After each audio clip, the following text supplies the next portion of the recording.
హుజరాబాద్ నియోజకవర్గంలో ప్రెస్ మిత్రులకి నేను ప్లాట్స్ ఇవ్వడం జరిగింది. దయచేసి మా హుజరాబాద్ నియోజకవర్గంలో ఉన్న ప్రెస్ మిత్రులకు ఇచ్చిన ప్లాట్స్ కాంగ్రెస్ వాళ్ళతోనే కాంగ్రెస్ వాళ్ళే కేసులు వేయించి ఇలా ఆపుతా ఉన్నారు, ప్రెస్ మిత్రులని ఇబ్బంది పెడతా ఉన్నారు. నేను చెప్తున్నా ఇది మంచి పద్ధతి కాదు. ఖచ్చితంగా కేసు వేసిన వ్యక్తి మంత్రి పొన్నం ప్రభాకర్ గారి శిష్యుడు.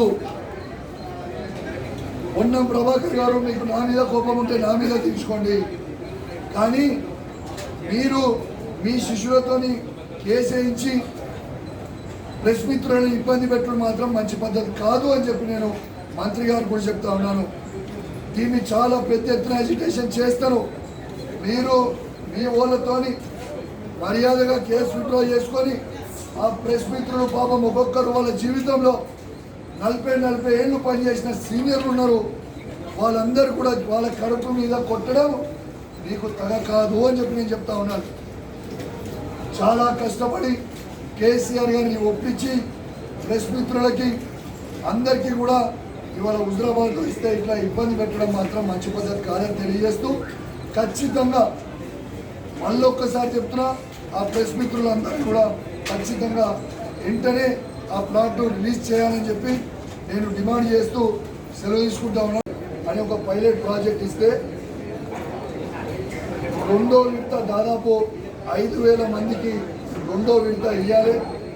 ఆ డబ్బులన్నీ కూడా కేసీఆర్ గారి నాయకత్వంలో వాళ్ళ అకౌంట్ వేసి ఉన్నప్పటికీ ఆ అకౌంట్లో డబ్బులు ఉన్నప్పటికీ వాళ్ళకి పైసలు ఇవ్వకుండా వాళ్ళ అకౌంట్ అన్నీ కూడా బ్లాక్ చేసి పెట్టడం చాలా చాలా బాధాకరం అని చెప్పి సందర్భంగా తెలియజేస్తా ఉన్నాను.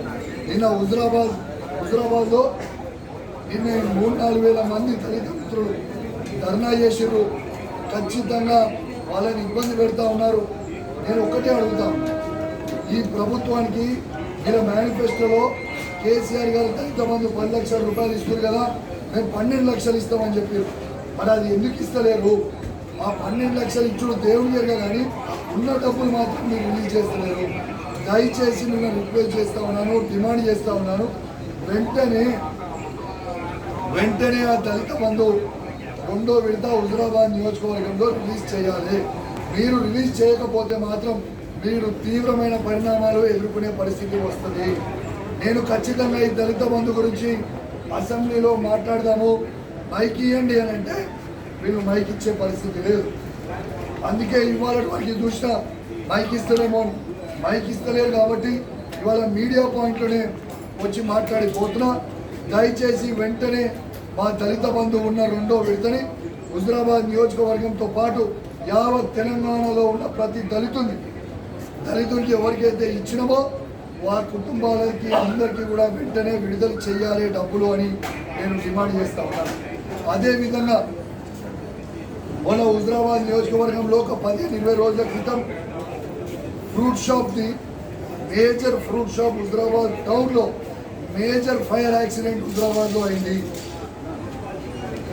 ఆ మేజర్ ఫైర్ యాక్సిడెంట్ అయితే కనీసము దాదాపు ఒక్కొక్కరు పాపము 1,50,000 నుంచి 2 లక్షల రూపాయల స్టాక్ తీసుకొని వస్తే తెల్లారి ఏకాదశి ఉండే షార్ట్ సర్క్యూట్ అయ్యి ఫైర్ యాక్సిడెంట్ అయింది. ఇవాళ దాకా కూడా ప్రభుత్వం దాని మీద స్పందించలేదు. ఒక బాధ్యత కలిగే ఎమ్మెల్యేగా నా జీతం నుంచి 4,10,000 రూపాయలు వాళ్ళకి నేను డైరెక్ట్గా ఒక్కొక్కరికి 10,000 రూపాయల లెక్క ఇచ్చిన, 1,00,000 రూపాయలు పెట్టి చెక్లు ఇచ్చిన. కానీ నేను అడిగే రిక్వెస్ట్ ఏంది, ప్రభుత్వం నేను డిమాండ్ చేస్తూ ఉన్నాను, దయచేసి ఒక్కొక్క షాప్ వాళ్ళు కనీసం 1,00,000 రూపాయల కాంపన్సేషన్ మనం వాళ్ళకి ఇవ్వాలని నేను డిమాండ్ చేస్తూ ఉన్నాను. ఎందుకంటే వాళ్ళందరూ కూడా పాపం చిరు వ్యాపారాలు చేసుకునే వ్యక్తులు, దయచేసి వాళ్ళకి ఆదుకోవాలని నేను ప్రభుత్వాన్ని డిమాండ్ చేస్తాను. మా 28 మంది ఎమ్మెల్యేలలో సభ్యత్వం రద్దు చేసే అవకాశాలు ఉంటాయి, తస్మాత్ జాగ్రత్త అని అంటాం. నువ్వు బెదిరిస్తే భయపడేటోళ్ళు ఇక్కడ ఎవరు లేరు అని చెప్పి కూడా సందర్భంగా తెలియజేస్తాం. మీరు చేసిన సబితా ఇంద్రారెడ్డి గారిని ఇన్సల్ట్ చేసిన మీరు క్షమాపణ చెప్పాల్సిన బాధ్యత మీ మీద ఉన్నదా లేదా అని నేను అడుగుతా ఉన్నాను. ఎందుకు మీకు అంత అహంకారం అని నేను అడుగుతా ఉన్నాను. ఎస్, మా సభ్యత్వం మీరు రద్దు చేస్తారు అంటే చేయొచ్చు. తెలంగాణ మహిళల కోసం ఎస్, నా సభ్యత్వం సాక్రిఫైస్ చేయడానికి మేము రెడీ ఉన్నాము. యావత్ తెలంగాణ ప్రజలు మొత్తం కూడా చూస్తూ ఉన్నారని చెప్పి సందర్భంగా తెలియజేస్తా ఉన్నాను. ఇంకోటి చెప్తా ఉన్నాను ముఖ్యమంత్రి గారికి, మీరు మా సభ్యత్వం రద్దు చేస్తారో లేదో నాకైతే తెలియదు, కానీ మీది మాత్రం మీ సభ్యత్వం మాత్రం ముఖ్యమంత్రి గారు రద్దు అయ్యేటట్టుంది అమెరికా నుంచి పోయొచ్చే వారికి. ఇది తస్మాత్ జాగ్రత్త అని చెప్పి చెప్తా ఉన్నాను.